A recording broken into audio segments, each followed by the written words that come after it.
Итак, друзья, всем привет! Сегодня мы будем разговаривать, как я и обещал, про коронаду. Я приготовил детали и вместе с вами сегодня попробуем собрать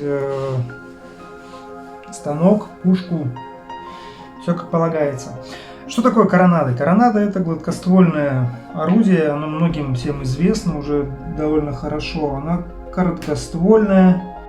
Если говорить немножко про историю, то в 1759 году англичанин Роберт Мелвин придумал ее как образец и даже что-то наподобие первого экземпляра создал. Но то, что мы знаем и представляем как коронада, изобрел уже Гаскойн в 1769-1779. Кстати, про Гаскойн — это шотландец.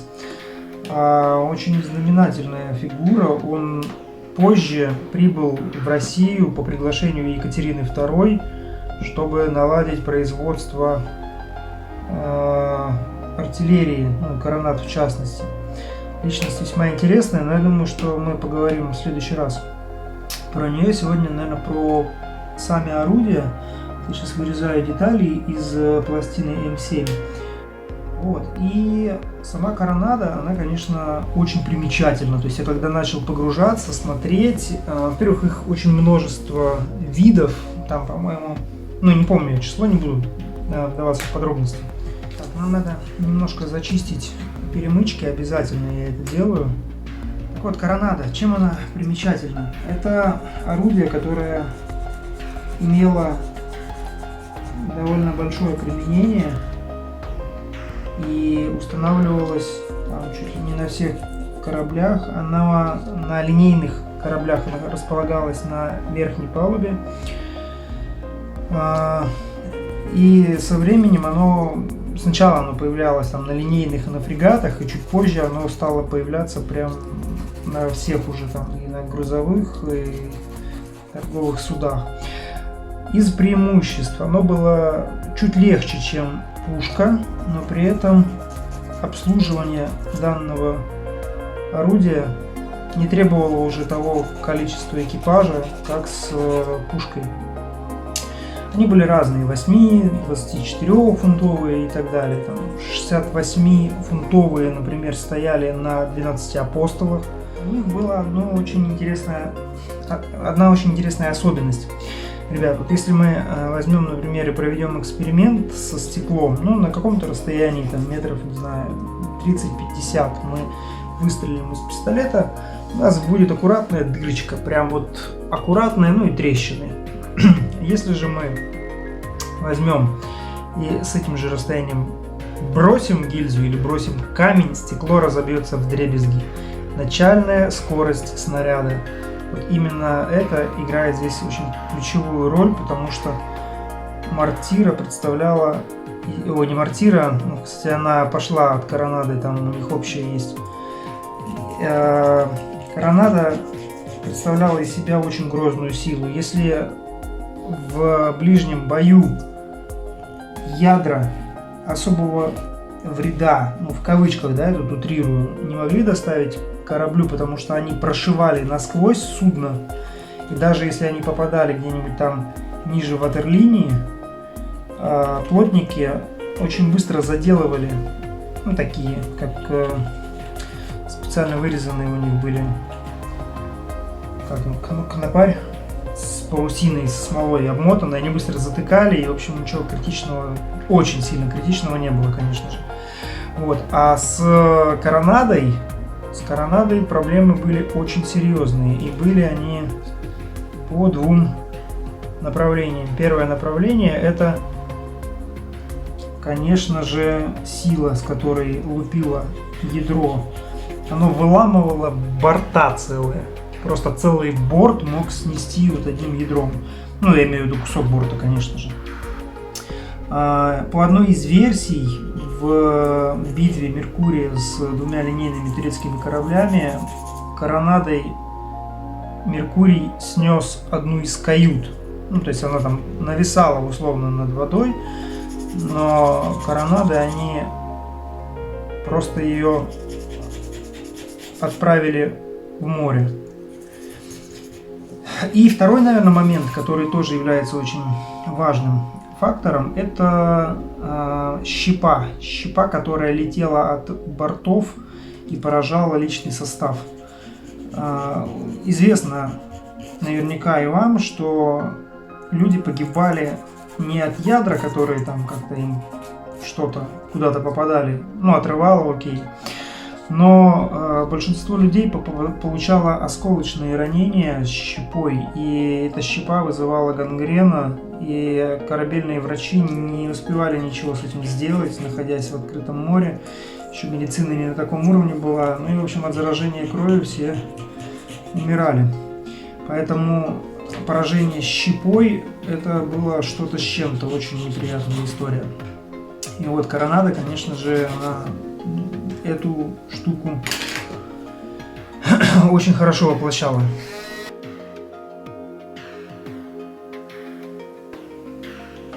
Вот. Ну, в общем, знаменательнейшая, конечно, штука. Я думаю, что я чуть попозже еще там углублюсь в историю и расскажу про нее еще какие-нибудь интересные факты.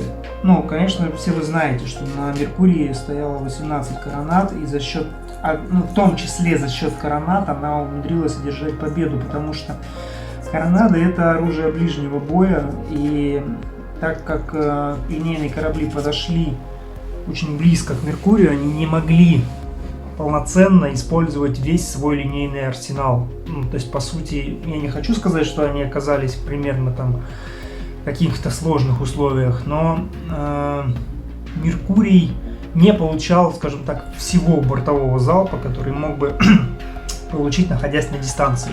Это очень важный момент. И именно за счет того, что Меркурий расстреливал буквально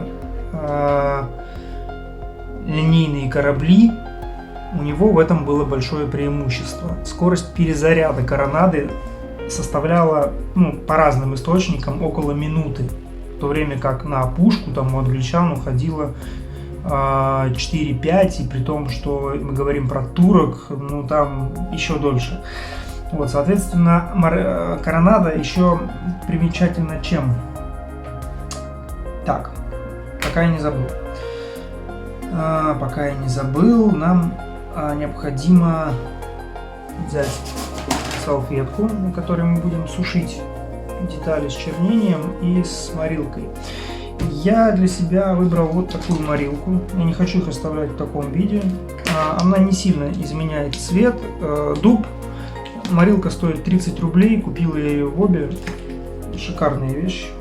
Рекомендую. Так вот, коронады примечательны еще чем? Они могут стрелять разными зарядами, как картечью, так и ядрами, так и непелями. И по одной из версий, опять же, именно книпелями Меркурий снес с мачты рангоут линейным кораблям, обездвижив их, и смог спокойно уйти. Примерно вот так вот у нас получается.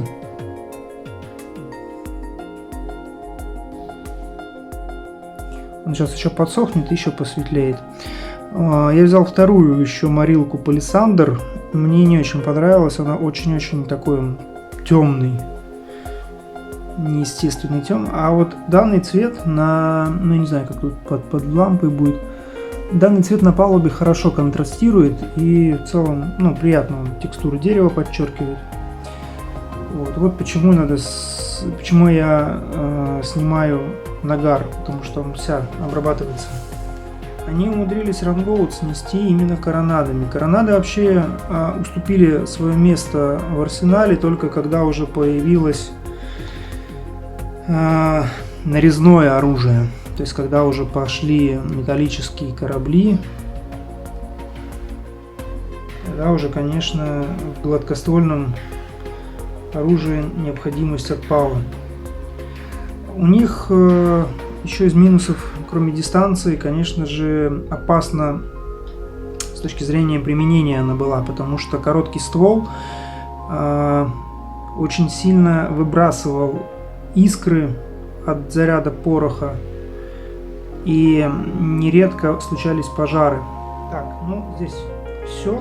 Так, друзья, ну продолжаем. Вот я пушку достал, точнее коронаду. Ее необходимо будет зачернить и немножко подточить вот здесь вот усики, чтобы было проще вставлять в заушенное крепление.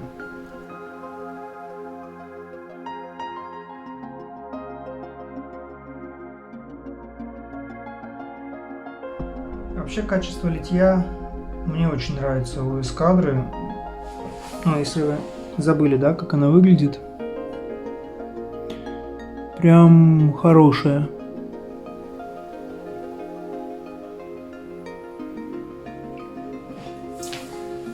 Так, что же у нас еще? Пока деревянные детали у нас сохнут, они уже практически высохли. Такой вид они приобретают.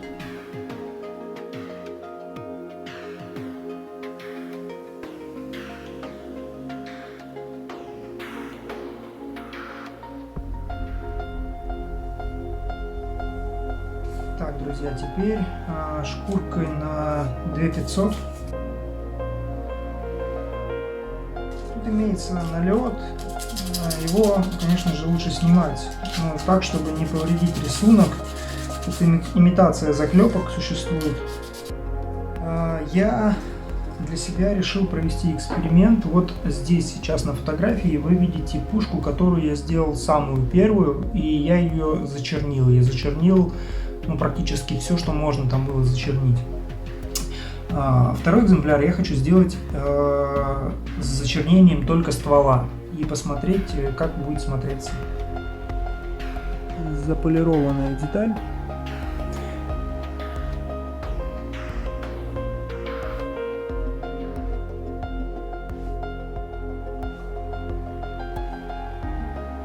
Элементы, друзья, очень хрупкие, прям очень легко гнутся, легко ломаются. Поэтому так, ну тут есть имитация с одной стороны. Оставляем. Отрезаем другие.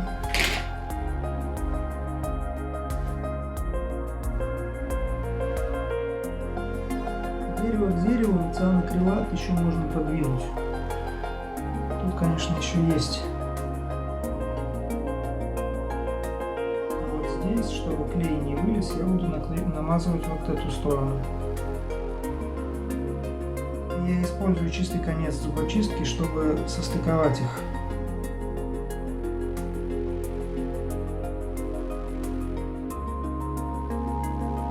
Вот, друзья, у нас получилось. Так, теперь нам необходимо сделать штифты. Для этого я сначала зачищу чуть-чуть латунную проволоку диаметром 1 мм.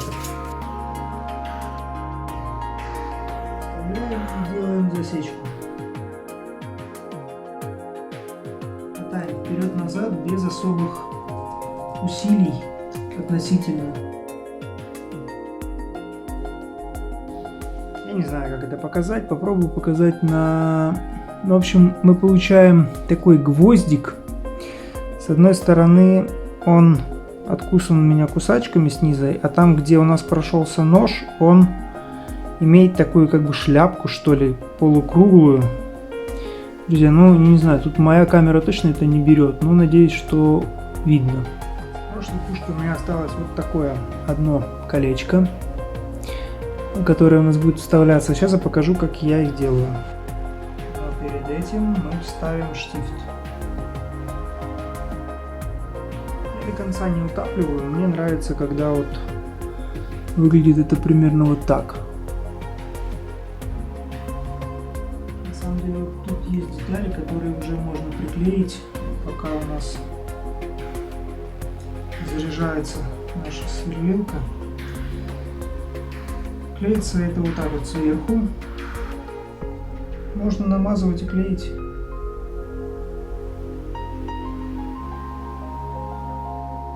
Пока получается вот так. Тут вот на нижней платформе у нас еще есть два круглых элемента. Я приноровился. Я вам попробую показать этот элемент. Вот он.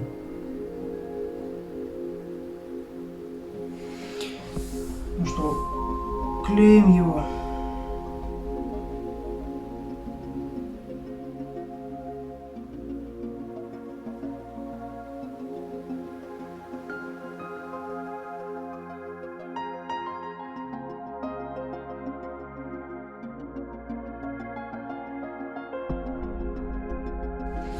Итак, друзья, продолжаем. Мы собрали станину, наклеили элементы. Что у нас по плану? Так, один штырь мы вставили. Теперь нам необходимо, я думаю, что собрать шасси. Предлагаю, наверное, с этого продолжить. У меня есть зубочистка, которую я уже подготовил при сборке первой коронады. Я ее покрыл морилкой, дуб, которую показывал чуть раньше, и я ее сузил. Ее толщина на данный момент составляет ровно 1 миллиметр. Так, что же нам теперь надо? Придать форму и загнуть. И сначала зачистить.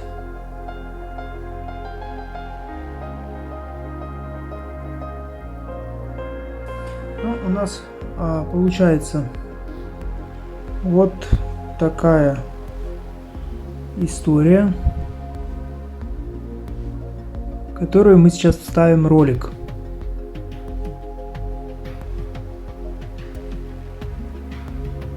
Скорее 1,7,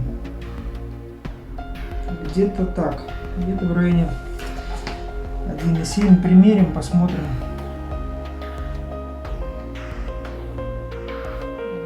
Что как раз размер наш.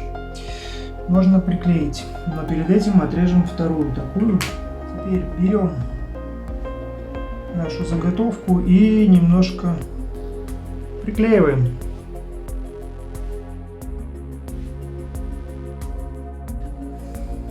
Так, друзья, вот у нас получилось одно шасси.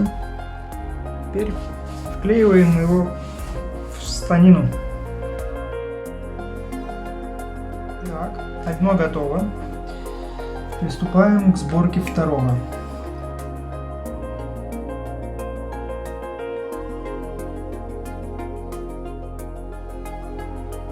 Так, друзья, нам необходимо два отверстия еще просверлить сейчас.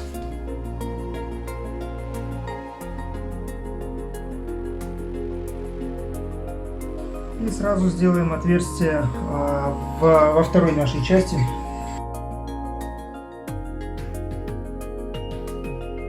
Так, раз мы проделали уже отверстие, то можно сразу же вклеить. Сначала перемычки. Наверное, надо на всех элементах срезать перемычки и забыть про уже этот шаг. Так, друзья, вроде бы все перемычки мы сделали, теперь предлагаю просто вклеить. Для этого я беру рэм-болты и просто укорачиваю их длину. Такие длинные, как они даются, они мне не нужны.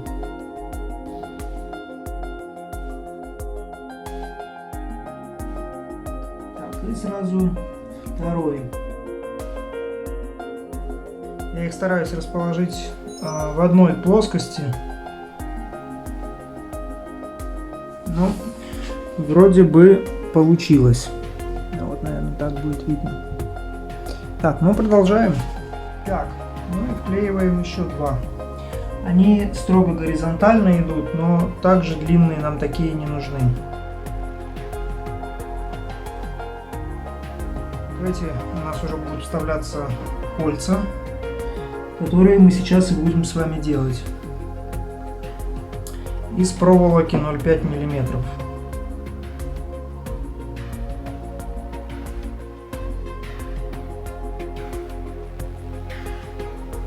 Подготовили эту деталь. И проволока. Вот у нас сверлышко 2 мм. Можно его закрепить в стамеске, можно не закреплять. Достаем проволоку 0,5 миллиметров. Ее можно чуть-чуть зашлифовать. Вот. И наматываем ее на сверло. И сейчас таким образом она у нас выглядит. Разожмем вот таким образом. И теперь разрезаем, снимаем ее со сверла. Получилась у нас вот такая вот пружинка.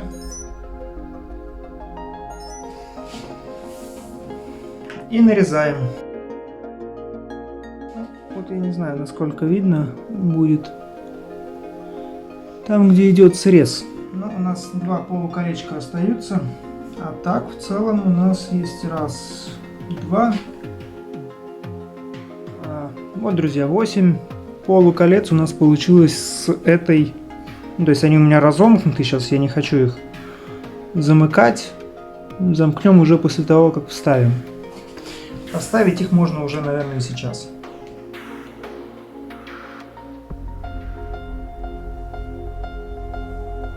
Можно проволоку перед тем, как сгибать, чуть-чуть нагреть зажигалкой, тогда металл будет помягче.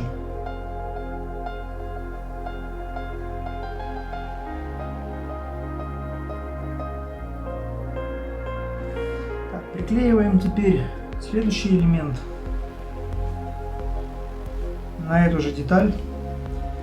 Так, ну что ж, пора нам установить ее на станину. Друзья, я ее собираюсь клеить так, чтобы и спереди, и сзади видны были салазки. Ну, мне кажется, это будет самым оптимальным положением для нее.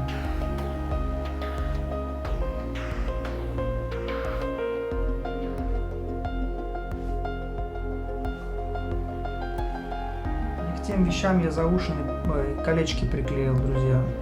Вот так номер. Но мы сейчас попробуем их вытащить. Разжать и вытащить.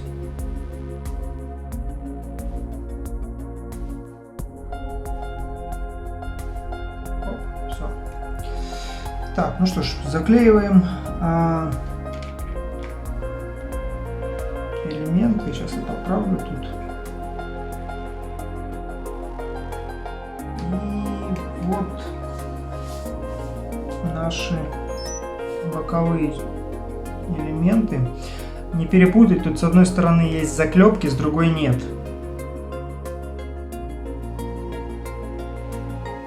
Так, вставили одно и второе сразу. Даем клею застыть, после этого ставим уже кольца. Нам же еще нужно вставить штифт. Смотрим, с какой стороны у нас, вот с этой стороны вверх.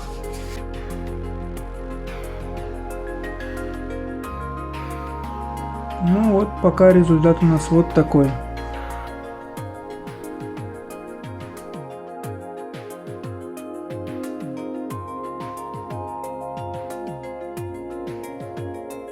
Настало время основного орудия. Первое, на что я хочу обратить внимание. Вот части, на которые мы будем... Сейчас я вот так вот, наверное, сделаю. Вот части, на которые мы будем насаживать, они должны быть зачищены очень хорошо, иначе погнется и сломается все. Друзья, меняем снасть. Сверлить мы больше уже не будем ничего. А вот щетка латунная нам пригодится. Я использую вот такую щетку для полировки, латунная. Снимаем нагар.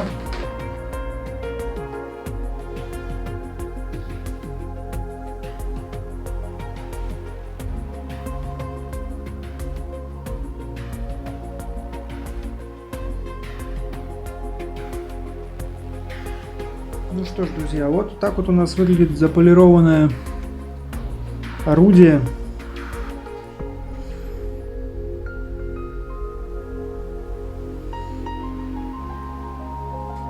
будем его чернить, я его опускаю в раствор.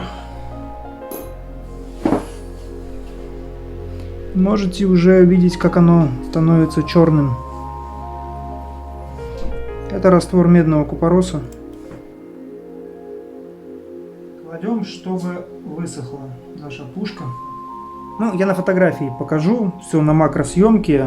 В общем, тут я люблю, когда потертости меди проступают. Это говорит мне о какой-то натуральности, что ли. И я хочу хвостовик сейчас заполировать, так как он активно вверх-вниз всегда двигается. Я считаю, что он должен быть не черным, а прям таким латунным, я не знаю.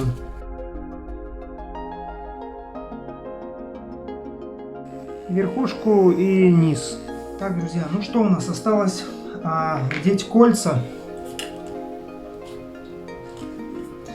Осталось вдеть кольца и установить само орудие. Вот у нас наш элемент.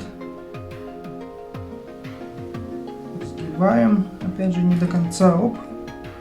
Интересно, сколько деталей я потеряю, пока все 18 коронат соберу.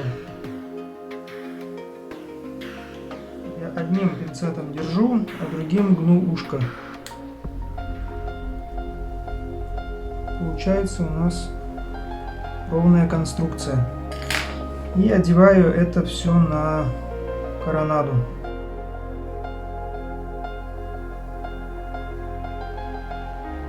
Так, ну что ж, осталось установить только ее. И кольца. Да, конечно же, кольца. Я вручным просто сверлом попробую их чуть-чуть расширить без машинки. Так, друзья, ну вот мы установили кольца. Осталось только саму коронаду установить.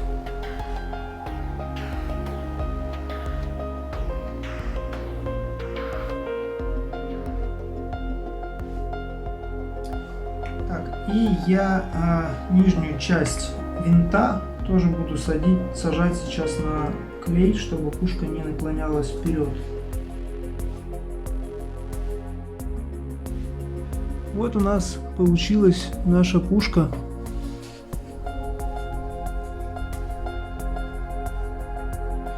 И я, наверное, сейчас фотографии в конце приложу, чтобы прям можно было и рассмотреть это снизу.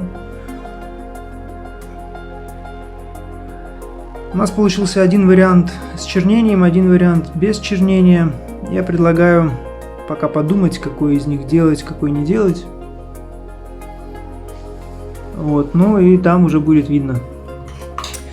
Всем спасибо за просмотр.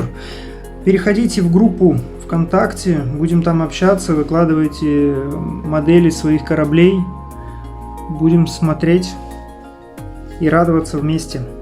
Всем пока!